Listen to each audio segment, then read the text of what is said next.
Hi guys, welcome back to Sleeve Saturday. So last week we sadly lost the Fleetwood Mac legend Christine McVie. For fans of this channel, you'll know what a huge fan of Fleetwood Mac I am. And like any fan of this band, or classic rock in general, Christine's death was a particularly hard blow to take. But as they say in the business, and I'm sure Christine would agree, the show must go on. But in reality, this is Fleetwood Mac, and for me it can't, and won't. Fleetwood Mac are finished. Too much has happened, and that's a lot saying that for a band like this.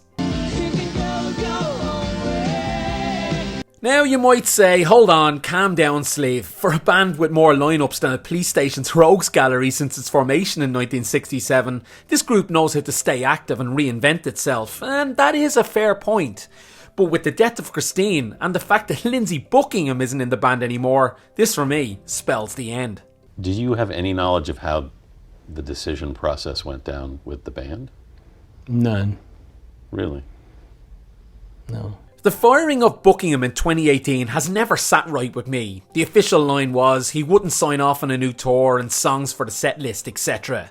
Some of that might have a flicker of truth, but in reality, Mick Fleetwood bowed down to the whims of the band's resident tantrum-throwing spoiled brat, Stevie Nicks. When Buckingham joined the group along with Nicks, he effectively transformed the band into a hit machine, something they weren't before. I'm not saying old Mac wasn't any good, because it was, but even John McVie agrees that 75 to 87 lineup was the best. John, was this always your favourite lineup of the band, or did you... Looking back, yeah. After Lindsey was sacked, Mick Fleetwood droned on and on about how we didn't fire him, we just don't hire him anymore.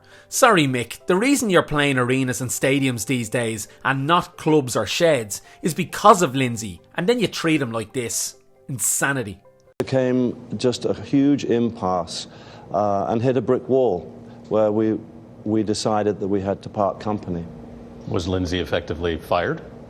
Well, we don't use that word because I think it's ugly. The reality is the tensions in this band is what made the group great. The broken marriage of John and Christine and the broken love affair between Stevie and Lindsey that effectively drove their 1977 LP Rumours through the stratosphere. The angst and tension in that iconic record has sustained the band and it was played out on stage for years. Even after the original heartbreak watered itself down, Lindsey and Stevie remained on a tightrope in terms of their, quote-unquote friendship for years. This all came to a head in 2018, and it's not set lists that was the problem. Lindsey looked at Stevie slightly crooked in her opinion at some awards ceremony, and once again, they were finished, and Mick kicked Lindsey out the back door. As far as you're concerned, you're not in the band because of Stevie. That was what I was told by Irving, that she gave them an ultimatum. Either Lindsey goes or I go. Although Christine was out of the band from 98 to 2004, I always felt she was Buckingham's biggest ally amongst the group. Their 2017 record really showcased that friendship and chemistry. Without her, there is no way back in my opinion for Lindsey. Also, there is the added note that he cancelled solo shows this year due to poor health, which I covered here. Look, the man is 73 after all, and that's easy to forget. They're all older now. Mick, John and Stevie are all in their mid-70s also. Along with the personal loss of losing their most stable personality in Christine, and the added drama, I think they themselves don't want to do all this again.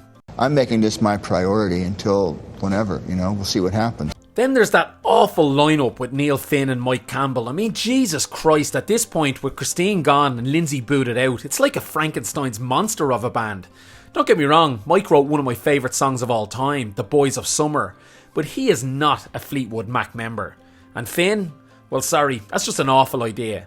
When Fleetwood Mac are playing crowded house songs in their set list and at their gigs, it's a farce. This is Fleetwood Mac, a band with an unreal catalogue, and you're singing crowded house songs, my God. Well, that's one way of looking at it. Even in 2014, when Christine came back, they looked toast and going through the motions. The body language between Lindsey and Stevie was beyond frosty, no matter how much the morning show host wanted to make it seem fluffy and upbeat. Guys, when Christine McVie died last week, unfortunately, the band died with her. John McVie is on his retirement boat, Mick has his head up Stevie's ass, and Lindsey is out in the cold. It's finished.